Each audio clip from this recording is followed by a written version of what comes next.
Tem essa análise, né? Hoje, se você analisar economicamente, a indústria é aquela que gera os melhores salários, né? Sim, os melhores, até as melhores condições de emprego. Uma Né? indústria com 100 empregados, dificilmente ela não vai ter ali de 5 a 10 engenheiros, quer dizer, ou melhor, não vou falar de engenheiro, mas de 5 a 10 profissionais com nível superior.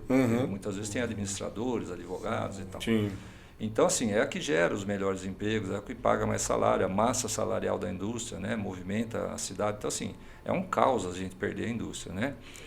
Você vê aí algumas cidades quando sofrem, por exemplo, Franca, né, tem uma baixa na questão da exportação do calçado, a cidade vai mal. O prefeito vai ter que dar um jeito lá, porque vai aumentar o Bolsa Família, o subemprego, a gente na rua, no semáforo, Mas enfim. lá Né? que é uma cidade focada meio que só num produto, né? Então, assim, o Difícil. CEPS faz esse movimento, não é uma luta ganha, a reforma tributária é um passo importante, porque faz com que... Porque o empresário, aí eu sou bairrista, porque eu defendo a minha classe, né?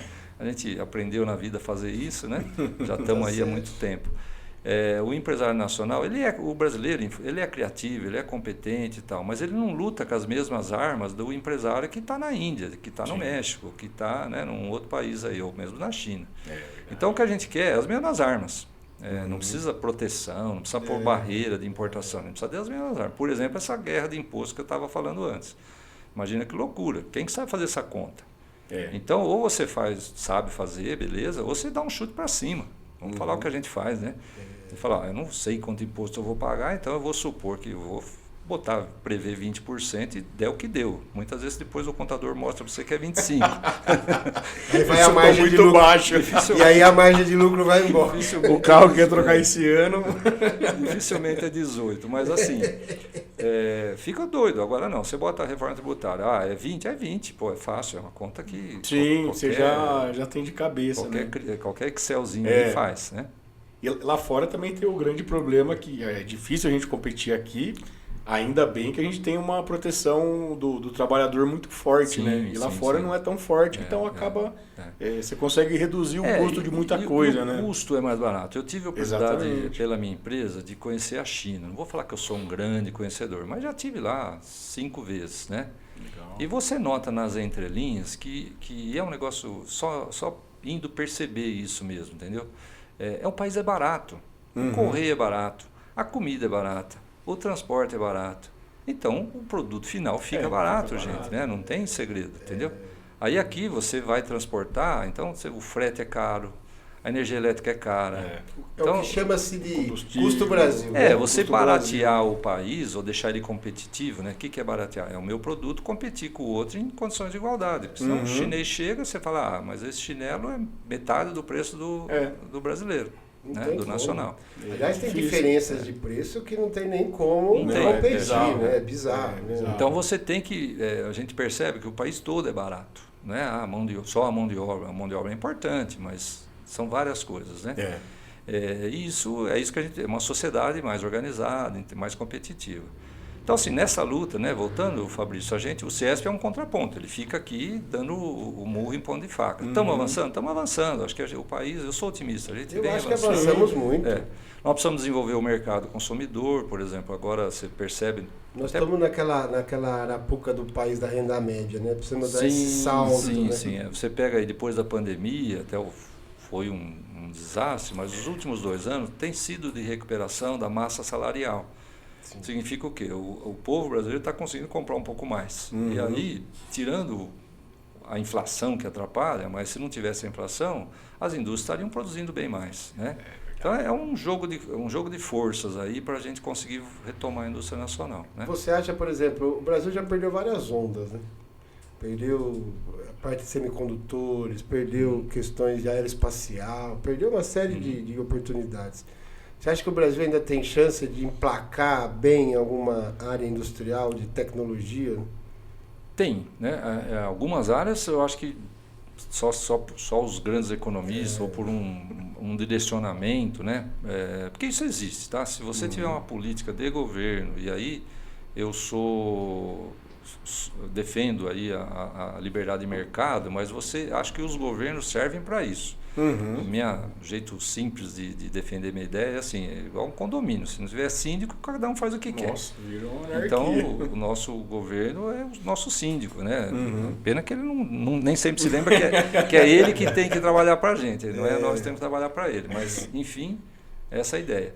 Então, o governo ele pode induzir políticas públicas, né? Você pega o exemplo da aeroespacial. O Brasil só tem a Embraer porque lá atrás um Osiris Silva, uma equipe lá liderada por ele, falou, não, nós vamos envolver uma indústria aeronáutica aqui em São José dos Campos, tem uma escola boa aqui que é o ITA, enfim, foi dando aquela estrutura, teve uma certa reserva de mercado, hoje não, hoje a Embraer compete aí no mercado, mas é uma potência. Mas ela teve um impulso, né? Isso. Ela teve um grande impulso. Então assim, dá para recuperar a área de semicondutor? Não sei.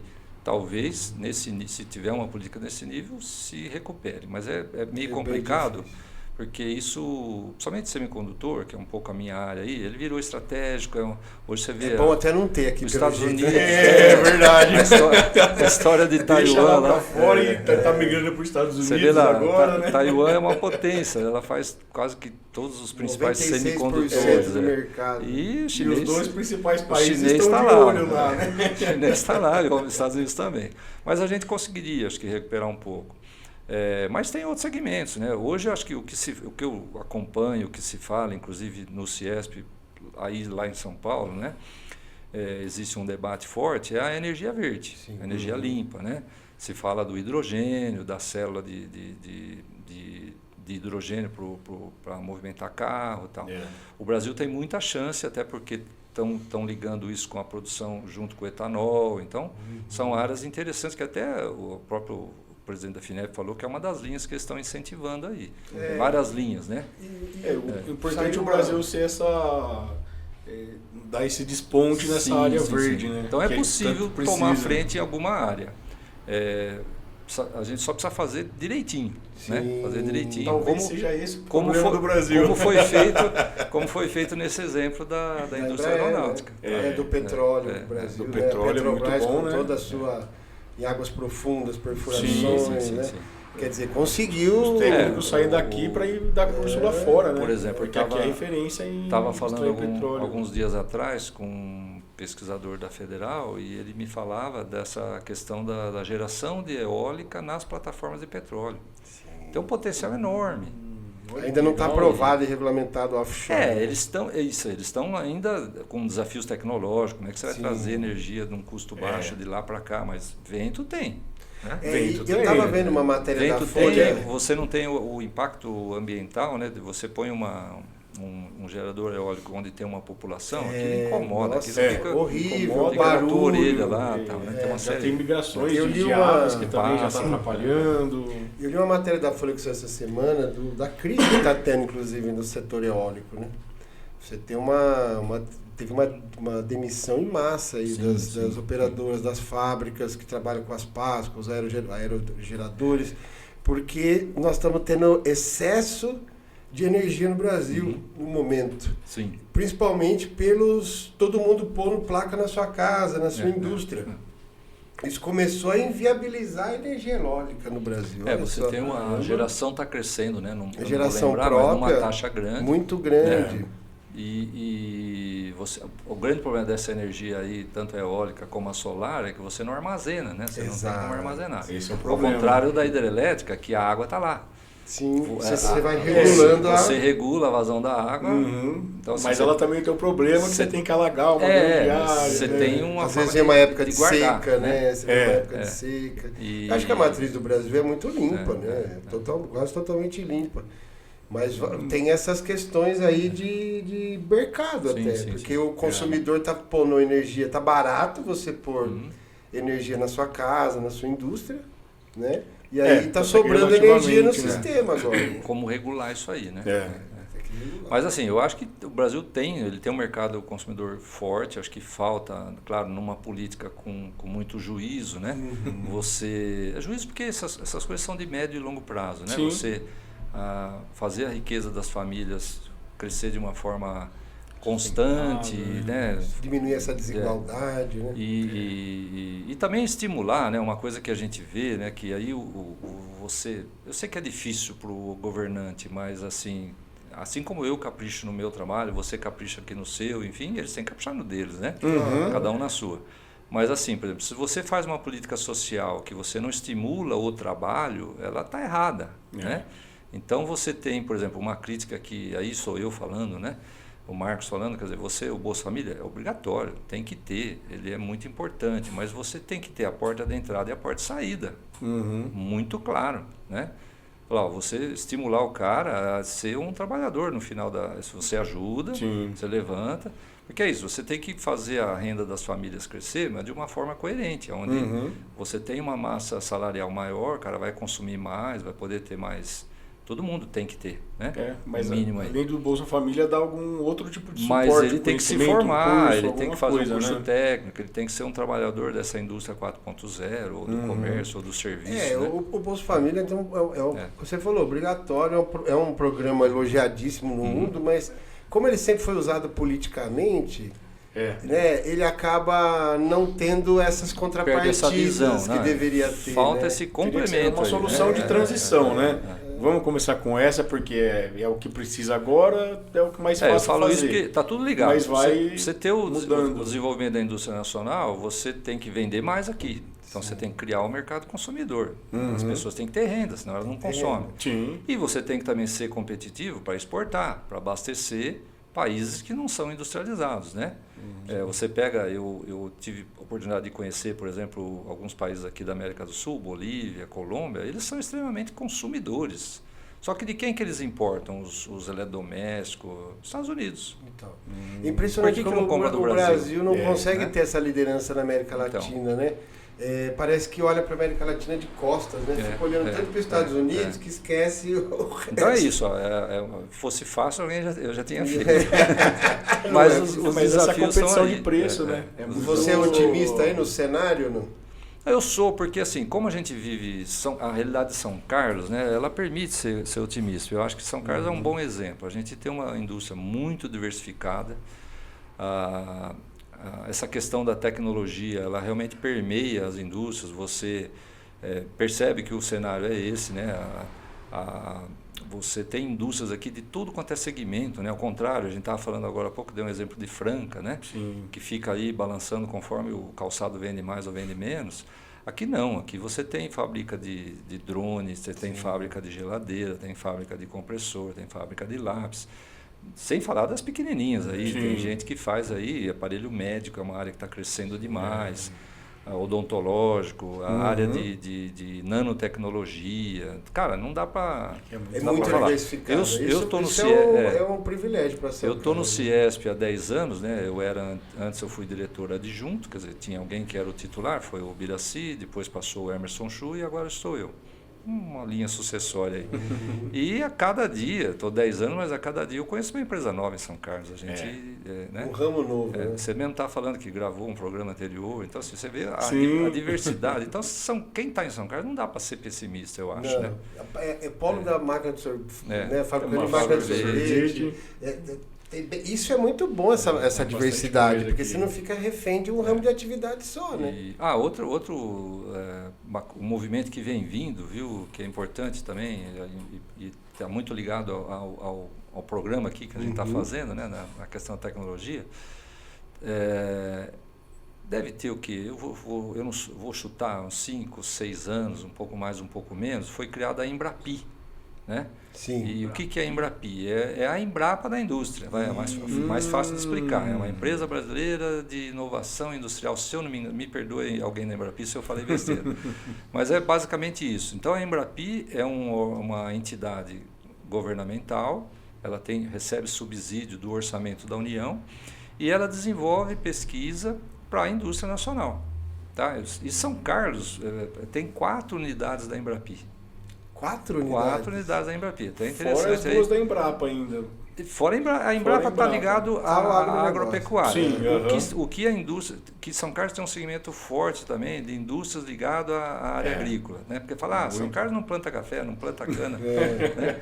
Mas você pega, por exemplo, você tem aqui citando alguns nomes aí, Casale, a Piscine, né? Esse pessoal está ligado à agricultura. É a agroindústria, né? A própria ExMobiles, né? ExMobiles, Tá relacionada, por exemplo, né? a gente viu aí, né? Tá vendo?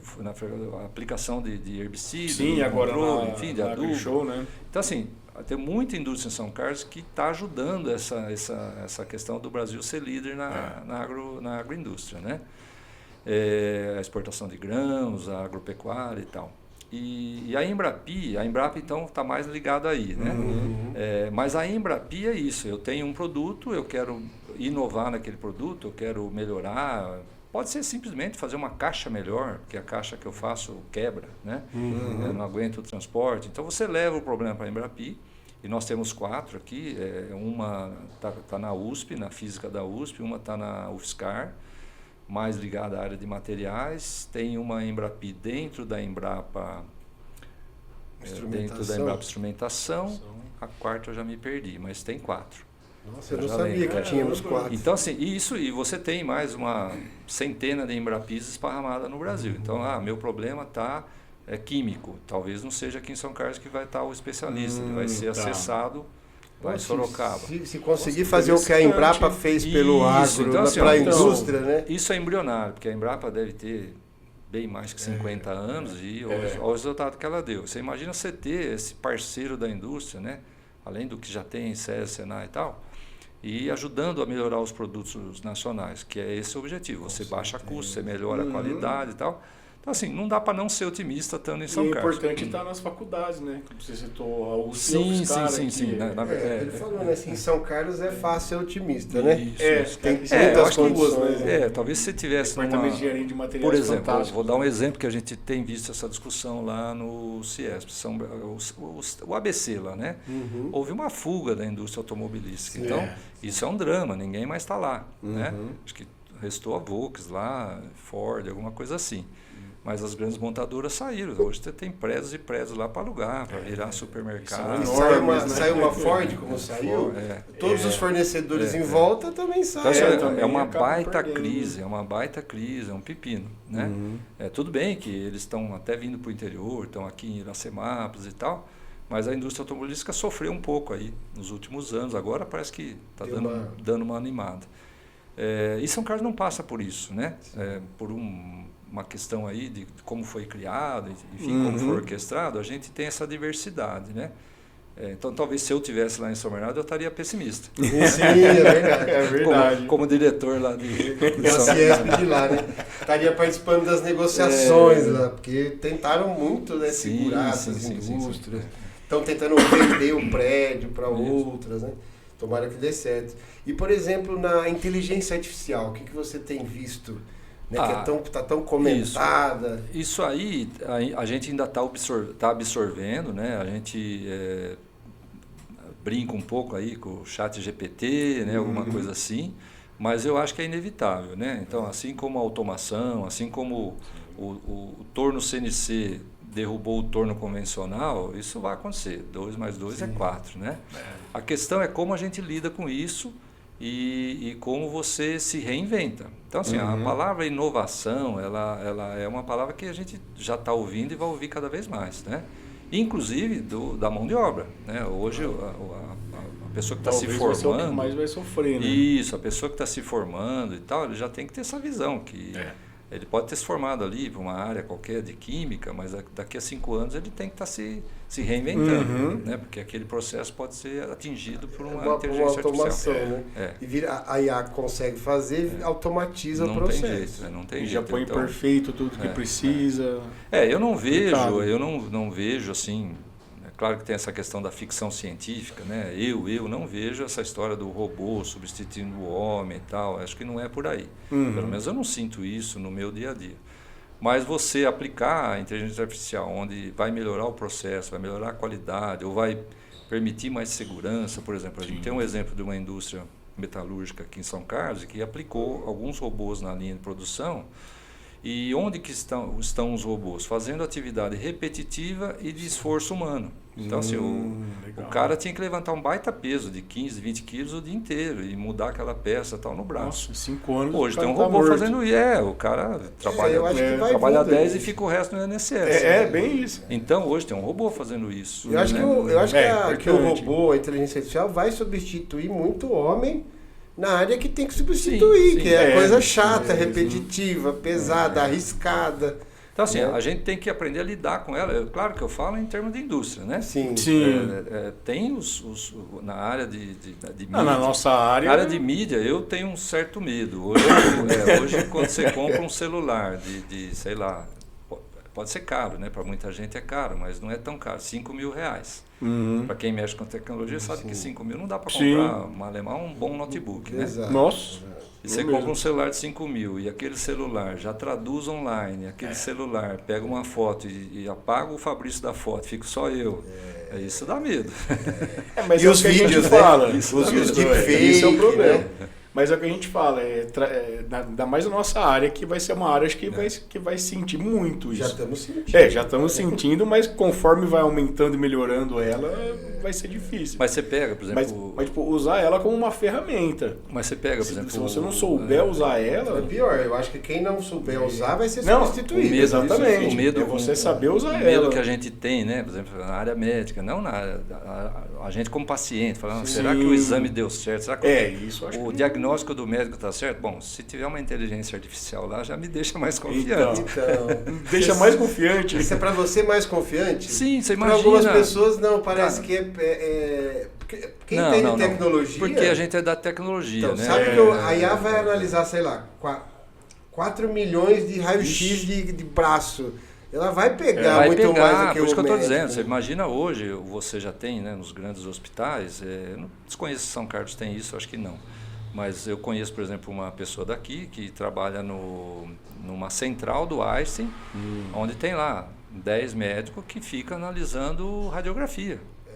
Então, tira a radiografia, manda para aquela central, tem um especialista ali, ele fala, eu vi um ponto branco aqui, eu vi um ponto preto. E esse cara cansa. Claro. Esse cara, né? Aí eu já gosto do robô.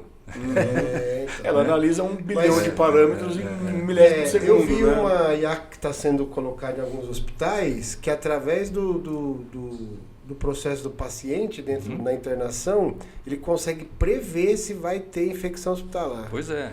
Então ele já fala, no leito tal, aumentou a chance de acontecer isso. Nossa, por todo o processo. Não tem como, eu vejo muito assim a tecnologia como auxiliar do ser humano. Claro, exatamente. Eu acho que ela não vai substituir o médico, mas ela vai ser, sei lá, antes não tinha ultrassom, não tinha raio-x, vai ser mais uma ferramenta, né? Eu estou com um paciente aqui com esse sintoma, esse resultado de exame, joga numa grande base de dados, ela fala, possibilidade disso. 1 milhão de casos tem essa até tendência. Porque eu acho que não substitui o médico ou o advogado ou determinadas funções, porque se tiver um erro, você vai processar não vai processar a inteligência. Tem alguém que assina embaixo. Exatamente, tem que ter a RT lá, né?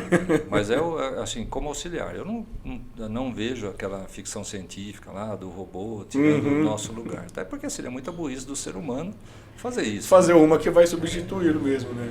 Você sabe que eles falam da AGI, né? Da geral. Que cria consciência. Que cria consciência. Mas mas isso aí, viu? Eu tenho uma juventude. Aí é filme. A minha juventude é mais prolongada que a sua, né?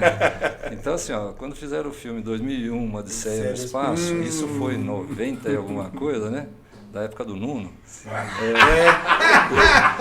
época do Nuno. Ferrou, Na verdade, a pessoa que escreveu o roteiro já imaginou a máquina dominando o homem, tendo vontade própria. Então, isso aí, eu acho que isso pode acontecer, né? Vai saber, mas eu acho que está longe. Acho que é difícil. Mas é impressionante. Estamos em 2024 e não aconteceu ainda. Ainda não. O tal do carro voador até hoje não chegou, Nossa Senhora. Mais ou menos, né? Mais ou menos. Ainda não está andando para rua. Ainda você não pode comprar, né? Mas tá quase perto.